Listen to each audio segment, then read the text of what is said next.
हाँ जी, स्वागत है जी ਤੁਹਾਡਾ ਸਾਰਿਆਂ ਦਾ ਸਾਡੇ YouTube channel exam study with job alert ਤੇ। ਸੋ ਚਾਈਲਡ ਡਿਵੈਲਪਮੈਂਟ ਐਂਡ ਪੈਡਾਗੋਜੀ ਅਗਲੀ ਕਲਾਸ ਅਗਲਾ ਨਵਾਂ ਟੌਪਿਕ ਅਗਲੇ ਨਵੇਂ ਪ੍ਰਸ਼ਨ ਉੱਤਰ ਹੈ ਜਿਹੜੇ ਉਹ ਲੈ ਕੇ ਆਏ ਹਾਂ। ਸੋ ਟੌਪਿਕ ਦਾ ਨਾਮ ਹੈ ਸਿਖਿਆਰਥੀਆਂ ਦੇ ਵਿੱਚ ਵਿਅਕਤੀਗਤ ਵਿਭਿੰਨਤਾਵਾਂ। ਇਹ ਵਿਭਿੰਨਤਾਵਾਂ ਜਿਹੜੀਆਂ ਭਾਸ਼ਾ, ਜਾਤ, ਲਿੰਗ, ਸਮੁਦਾਇ, ਧਰਮ ਆਦਿ ਅਤੇ ਇਹਨਾਂ ਆਧਾਰਿਤ ਭੇਦਾਂ ਨੂੰ ਸਮਝਣਾ। ਸੋ ਇਸ ਟੌਪਿਕ 'ਤੇ ਜੋ ਵੀ ਕੁਐਸਚਨ ਬਣਦੇ ਹੈ ਤੁਹਾਡੇ ਨਾਲ ਸ਼ੇਅਰ ਕਰਾਂਗੇ। ਸੋ ਜਿੰਨੇ ਵੀ ਮੋਸਟ ਇੰਪੋਰਟੈਂਟ ਕੁਐਸਚਨ ਬਣਨਗੇ, ਸੋ ਜੋ ਚੈਨਲ 'ਤੇ ਪਹਿਲੀ ਵਾਰ ਵਿਜ਼ਿਟ ਕਰ ਰਹੇ ਨੇ ਤਾਂ ਚੈਨਲ ਨੂੰ ਸਬਸਕ੍ਰਾਈਬ ਅਤੇ ਬੈਲ ਆਈਕਨ ਆਲ 'ਤੇ ਪ੍ਰੈਸ ਜ਼ਰੂਰ ਕਰ ਲਿਓ ਤਾਂ ਤੁਹਾਨੂੰ ਡੇਲੀ ਦੀ ਕਲਾਸ ਦੀ ਅਪਡੇਟ ਹੈ ਜਿਹੜੀ ਸਮੇਂ ਸਿਰ ਮਿਲਦੀ ਰਹੇਗੀ। ਜਿਨ੍ਹਾਂ ਨੇ ਹਾਲੇ ਤੱਕ ਪਹਿਲਾਂ ਵਾਲੇ ਭਾਗ ਰੀਡ ਨਹੀਂ ਕੀਤੇ, ਚੈਨਲ ਦੀ ਪਲੇਲਿਸਟ ਵਿੱਚ ਜਾ ਕੇ ਜਾਂ ਫਿਰ ਵੀਡੀਓ ਦੀ ਡਿਸਕ੍ਰਿਪਸ਼ਨ ਦੇ ਵਿੱਚ ਜਾ ਕੇ ਪਹਿਲਾਂ ਵਾਲੇ ਭਾਗ ਰੀਡ ਕਰ ਸਕਦੇ ਹੋ। ਤਾਂ ਸਟਾਰਟ ਕਰਦੇ ਹਾਂ ਜੀ। ਤਾਂ ਵੀਡੀਓ ਨੂੰ ਅੱਗੇ ਚੱਲਦੀ ਨੂੰ ਸ਼ੇਅਰ ਜ਼ਰੂਰ ਕਰਦਿਆ ਕਰੋ। ਤਾਂ 124ਵੇਂ ਪ੍ਰਸ਼ਨ ਤੋਂ ਸਟਾਰਟ ਕਰਾਂਗੇ। ਵਿਅਕਤੀਗਤ ਵਿਭਿੰਨਤਾ ਤੋਂ ਕੀ ਭਾਵ ਹੁੰਦਾ ਹੈ, ਜਾਂ ਇਹ ਪੁੱਛਿਆ ਜਾਂਦਾ ਹੈ ਵਿਅਕਤੀਗਤ ਵਿਭਿੰਨਤਾਵਾਂ ਦਾ ਅਰਥ ਕੀ ਹੁੰਦਾ ਹੈ। ਤਾਂ ਇਹ ਹੁੰਦਾ ਜੀ ਇੱਕ ਵਿਅਕਤੀ ਦਾ ਦੂਸਰੇ ਵਿਅਕਤੀ ਨਾਲੋਂ ਭਿੰਨ ਹੋਣਾ। ਤਾਂ ਵਿਅਕਤੀਗਤ ਵਿਭਿੰਨਤਾ ਅਖਵਾਉਂਦਾ ਹੈ, ਇਸ ਦਾ ਅਰਥ ਹੁੰਦਾ ਹੈ। ਵਿਅਕਤੀਗਤ ਵਿਭਿੰਨਤਾ ਦੀ ਗੱਲ ਸਰਵਪ੍ਰਥਮ ਯਾਨੀ ਕਿ ਸਭ ਤੋਂ ਪਹਿਲਾਂ ਕਿਸ ਨੇ ਕਹੀ ਸੀ?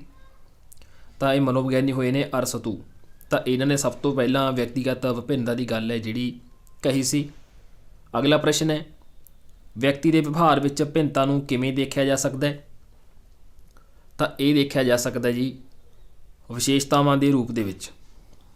ਵਿਅਕਤੀ ਦੇ ਵਿਵਹਾਰ ਦੇ ਵਿੱਚ ਜੋ ਭਿੰਨਤਾ ਹੁੰਦੀ ਹੈ, ਇੱਕ ਵਿਅਕਤੀ ਦੀਆਂ ਉਸਦੀਆਂ ਕੀ ਵਿਸ਼ੇਸ਼ਤਾਵਾਂ ਨੇ, ਤਾਂ ਇਸ ਦੇ ਰੂਪ ਦੇ ਵਿੱਚ ਆਪਾਂ ਵਿਅਕਤੀ ਦੇ ਵਿਵਹਾਰ ਵਿੱਚ ਭਿੰਨਤਾ ਨੂੰ ਜਿਹੜਾ ਦੇਖ ਸਕਦੇ ਹਾਂ। ਹਰੇਕ ਵਿਅਕਤੀ ਦੀ ਰੁਚੀ ਵਿੱਚ ਪਰਿਵਰਤਨ ਕਿਸ ਤਰ੍ਹਾਂ ਆਉਂਦਾ ਹੈ? ਤਾਂ ਇਹ ਆਉਂਦਾ ਹੈ ਜੀ ਉਮਰ ਦੇ ਵਧਣ ਨਾਲ। ਜਿਵੇਂ ਜਿਵੇਂ ਵਿਅਕਤੀ ਦੀ ਉਮਰ ਹੈ ਜਿਹੜੀ ਵੱਧਦੀ ਹੈ ਤਾਂ ਉਸ ਦੀ ਰੁਚੀ ਦੇ ਵਿੱਚ ਪਰਿਵਰਤਨ ਹੈ ਜਿਹੜਾ ਆਉਂਦਾ ਹੈ। ਅਗਲਾ ਪ੍ਰਸ਼ਨ ਹੈ, ਮੁੰਡਿਆਂ ਦੀ ਬਜਾਏ ਕੁੜੀਆਂ ਸਿੱਖਦੀਆਂ ਨੇ। ਤਾਂ ਜਲਦੀ ਨਾਲ ਜਿਹੜਾ ਕੁੜੀਆਂ ਉਹ ਸਿੱਖਦੀਆਂ ਨੇ ਮੁੰਡਿਆਂ ਦੀ ਬਜਾਏ। ਮਾਨਵ ਦਾ ਵਿਵਹਾਰ ਕਿਹੋ ਜਿਹਾ ਹੈ? ਤਾਂ ਇਹ ਹੈ ਜੀ ਸਮਾਜਿਕ ਕਿਰਿਆ। ਜੋ ਮਾਨਵ ਦਾ ਵਿਵਹਾਰ ਹੈ। ਅਗਲਾ ਪ੍ਰਸ਼ਨ ਹੈ, ਕਿਹੜਾ ਅਧਿਆਪਕ ਵਿਦਿਆਰਥੀ ਦੇ ਅੰਦਰ ਭਿੰਨਤਾ ਨੂੰ ਚੰਗੀ ਤਰ੍ਹਾਂ ਸਮਝ ਸਕਦਾ ਹੈ? ਤਾਂ ਉਹ ਹੈ ਜੀ ਇੱਕ ਪ੍ਰਭਾਵਸ਼ਾਲੀ ਅਧਿਆਪਕ, ਜੋ ਇੱਕ ਵਿਦਿਆਰਥੀ ਦੇ ਅੰਦਰ ਜੋ ਉਸਦੀ ਭਿੰਨਤਾ ਹੈ ਉਸ ਨੂੰ ਸਮਝ ਸਕਦਾ ਹੈ। ਅਗਲਾ ਪ੍ਰਸ਼ਨ ਹੈ, ਵਿਅਕਤੀਗਤ ਵਿਭਿੰਨਤਾ ਜਿਹੜੀ ਇਹ ਕਿਸ ਕਾਰਨ ਹੁੰਦੀ ਹੈ? ਤਾਂ ਇਹ ਹੁੰਦੀ ਹੈ ਜੀ ਵਾਤਾਵਰਣ ਅਤੇ ਵੰਸ਼ ਅਨੁਕ੍ਰਮ ਦੇ ਕਾਰਨ। ਜਿਹੜੀ ਵਿਅਕਤੀਗਤ ਭਿੰਨਤਾ ਹੁੰਦੀ ਹੈ ਤਾਂ ਇੱਕ ਤਾਂ ਵਾਤਾਵਰਣ ਦੇ ਤੌਰ 'ਤੇ ਹੁੰਦੀ ਹੈ ਅਤੇ ਦੂਸਰਾ ਵੰਸ਼ ਹੁੰਦਾ ਹੈ ਜੋ ਪੀੜ੍ਹੀ ਦਰ ਪੀੜ੍ਹੀ ਹੁੰਦਾ ਹੈ। ਇਸ ਅਨੁਕ੍ਰਮ ਇਹਨਾਂ ਦੋ ਦੇ ਕਾਰਨ ਹੈ ਜਿਹੜੀ ਵਿਅਕਤੀਆਂ ਦੇ ਵਿੱਚ ਵਿਭਿੰਨਤਾ ਪਾਈ ਜਾਂਦੀ ਹੈ। ਕਿਸੇ ਵਿਅਕਤੀ ਦੇ ਵਾਤਾਵਰਣ ਦਾ ਅਸਰ ਹੁੰਦਾ ਤਾਂ ਉਹ ਇੱਕ ਦੂਜੇ ਤੋਂ ਅਲੱਗ ਹੁੰਦਾ ਹੈ। ਕਿਸੇ ਦੇ ਉਹਦਾ ਜੋ ਵੰਸ਼ ਹੁੰਦਾ ਹੈ ਤਾਂ ਉਸ ਦਾ ਅਸਰ ਜ਼ਿਆਦਾ ਹੁੰਦਾ ਹੈ, ਜਿਸ ਕਰਕੇ ਵਿਅਕਤੀਗਤ ਭਿੰਨਤਾ ਜਿਹੜੀ ਪਾਈ ਜਾਂਦੀ ਹੈ। ਕਲਾਸ ਵਿੱਚ ਜ਼ਿਆਦਾ ਅਵਿਵਸਥਾ ਨੂੰ ਜਨਮ ਦਿੰਦੀ ਹੈ। ਤੁਸੀਂ ਇਸ ਕਥਨ ਨਾਲ ਸਹਿਮਤ ਹੋ? ਤਾਂ ਇਹਦਾ ਆਨਸਰ ਪੂਰੀ ਤਰ੍ਹਾਂ ਅਸਹਿਮਤ ਆਏਗਾ। ਤਾਂ ਇਹਦੇ ਵਿੱਚ ਜਿਹੜਾ ਫੌਂਟ ਮਿਸ ਹੋਇਆ ਹੈ, ਜ਼ਿਆਦਾ ਆਜ਼ਾਦੀ। ਕਲਾਸ ਦੇ ਵਿੱਚ ਜ਼ਿਆਦਾ ਜਿਹੜੀ ਆਜ਼ਾਦੀ ਦੇਣਾ ਹੈ ਉਹ ਅਵਿਵਸਥਾ ਨੂੰ ਜਨਮ ਦਿੰਦੀ ਹੈ। ਕੀ ਤੁਸੀਂ ਇਸ ਕਥਨ ਨਾਲ ਸਹਿਮਤ ਹੋ? ਬਿਲਕੁਲ ਇਸ ਤਰ੍ਹਾਂ ਦਾ ਕੁਐਸਚਨ ਐਗਜ਼ਾਮ ਦੇ ਵਿੱਚ ਹੈ ਜਿਹੜਾ ਉਹ ਪੁੱਛ ਲਿਆ ਜਾਂਦਾ ਹੈ। ਤਾਂ ਇਹਦੇ ਵਿੱਚ ਆਨਸਰ ਤੁਸੀਂ ਟਿਕ ਕਰਨਾ ਹੈ ਪੂਰੀ ਤਰ੍ਹਾਂ ਅਸਹਿਮਤ ਹਾਂ, ਯਾਨੀ ਕਿ ਸਹਿਮਤ ਨਹੀਂ ਹਾਂ। ਮਨੁੱਖ ਵਿੱਚ ਜੋ ਗੁਣ ਔਗਣ ਵੰਸ਼ ਅਨੁਕ੍ਰਮ ਤੋਂ ਮਿਲਦੇ ਹਨ ਉਹਨਾਂ ਨੂੰ ਕੀ ਕਿਹਾ ਜਾਂਦਾ ਹੈ? ਤਾਂ ਉਹਨਾਂ ਨੂੰ ਕਿਹਾ ਜਾਂਦਾ ਜੀ ਜਾਂ ਤਾਂ ਜਦ ਕਿਹਾ ਜਾਂਦਾ ਹੈ ਜਾਂ ਫਿਰ ਵੰਸ਼। ਜੋ ਮਨੁੱਖ ਦੇ ਵਿੱਚ ਗੁਣ ਅਤੇ ਔਗਣ ਵੰਸ਼ ਤੋਂ ਮਿਲਦੇ ਨੇ ਉਸ ਨੂੰ ਵੰਸ਼ ਅਨੁਕ੍ਰਮ ਹੁੰਦਾ ਹੈ, ਤਾਂ ਉਸ ਨੂੰ ਵੰਸ਼ ਜਾਂ ਫਿਰ ਜਦ ਕਿਹਾ ਜਾਂਦਾ ਹੈ। ਤੁਹਾਡੇ ਸਮਾਜ ਵਿੱਚ ਨੀਸ਼ੂ ਅਤੇ ਕਾਮਲ ਵਿੱਚ ਕਾਫੀ ਵਿਅਕਤੀਗਤ ਵਿਭਿੰਨਤਾਵਾਂ ਨੇ। ਇਸ ਦਾ ਪ੍ਰਮੁੱਖ ਕਾਰਨ ਕੀ ਹੋ ਸਕਦਾ ਹੈ? ਤਾਂ ਇੱਥੇ ਨਾਮ ਕੋਈ ਵੀ ਹੋ ਸਕਦਾ ਹੈ, ਜ਼ਰੂਰੀ ਨੀਸ਼ੂ ਜਾਂ ਕਾਮਲ ਹੀ ਆਏਗਾ। ਤਾਂ ਇਹ ਹੋਏਗਾ ਜੀ ਦਾ ਕਾਰਨ ਵੰਸ਼ ਪਰੰਪਰਾ।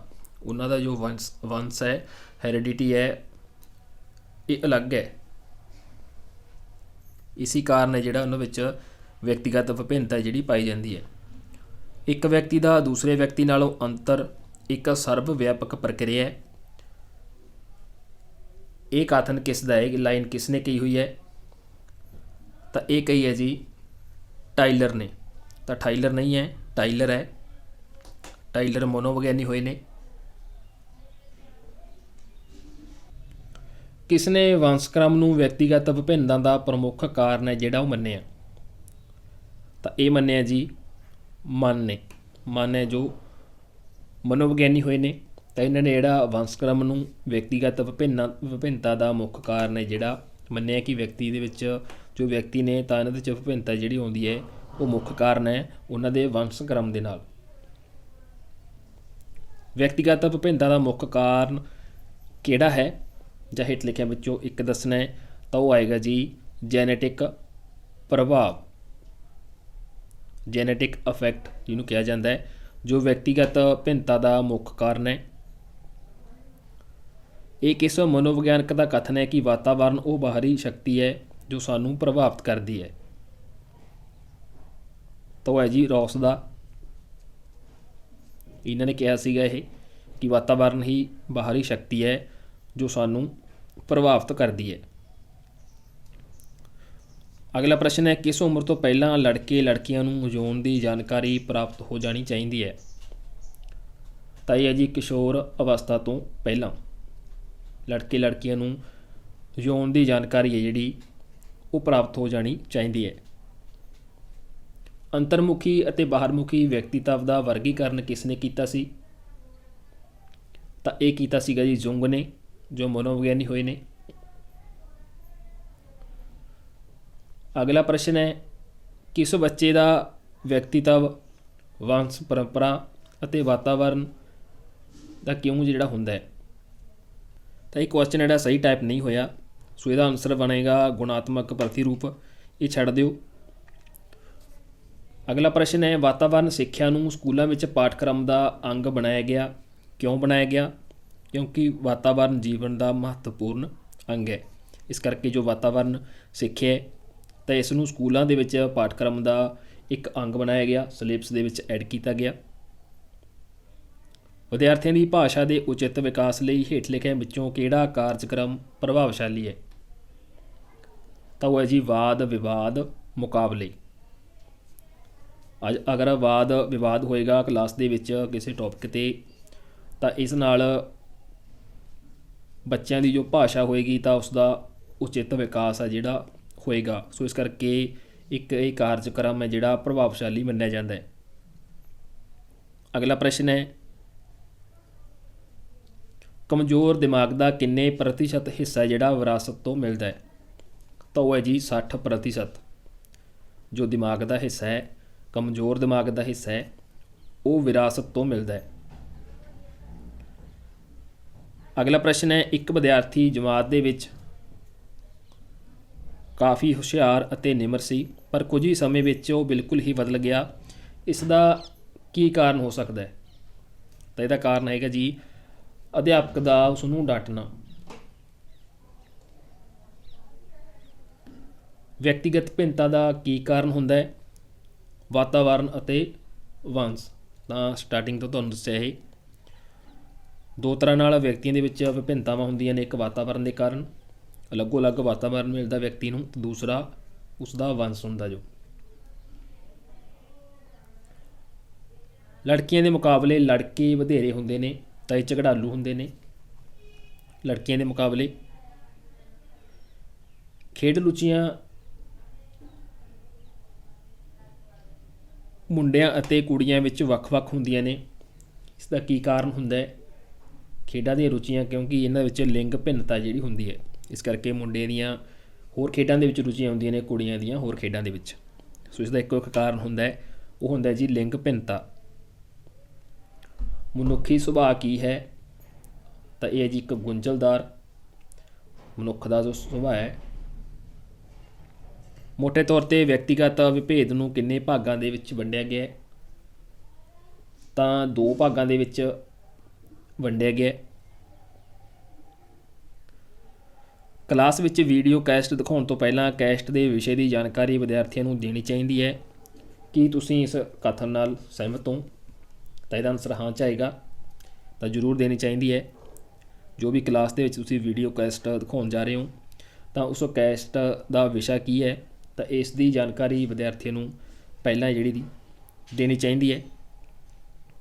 ਅਧਿਆਪਕ ਵਿਅਕਤੀਗਤ ਭੇਦਾਂ ਨੂੰ ਜਿਨ੍ਹਾਂ ਦੁਆਰਾ ਸਭ ਤੋਂ ਵਧੀਆ ਢੰਗ ਨਾਲ ਮਾਪ ਕਰਦਾ ਹੈ।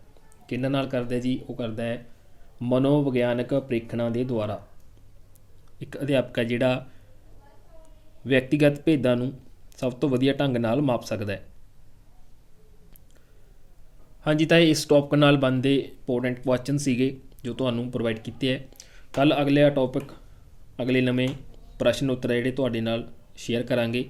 ਸੋ ਅਗਲਾ ਟੌਪਿਕ ਜਿਹੜਾ ਕੱਲ੍ਹ ਨੂੰ ਹੋਏਗਾ ਉਹ ਸਿੱਖਿਆ ਲਈ ਮੁਲਾਂਕਣ, ਸਿੱਖਿਆ ਦਾ ਮੁਲਾਂਕਣ ਦੇ ਵਿੱਚ ਅੰਤਰ, ਪਾਠਸ਼ਾਲਾ ਆਧਾਰਿਤ ਮੁਲਾਂਕਣ, ਲਗਾਤਾਰ ਅਤੇ ਵਿਆਪਕ ਮੁਲਾਂਕਣ, ਪਰਿਪੇਖ ਅਤੇ ਅਭਿਆਸ। ਇਸ ਟੌਪਿਕ ਨਾਲ ਜੋ ਕੁਐਸਚਨ ਬਣਦੇ ਨੇ ਉਹ ਤੁਹਾਨੂੰ ਪ੍ਰੋਵਾਈਡ ਕਰਾਂਗੇ। ਸੋ ਵੀਡੀਓ ਚੰਗੀ ਲੱਗੇ ਲਾਈਕ, ਕਮੈਂਟ ਅਤੇ ਅੱਗੇ ਸ਼ੇਅਰ ਜ਼ਰੂਰ ਕਰਦਿਆ ਕਰੋ।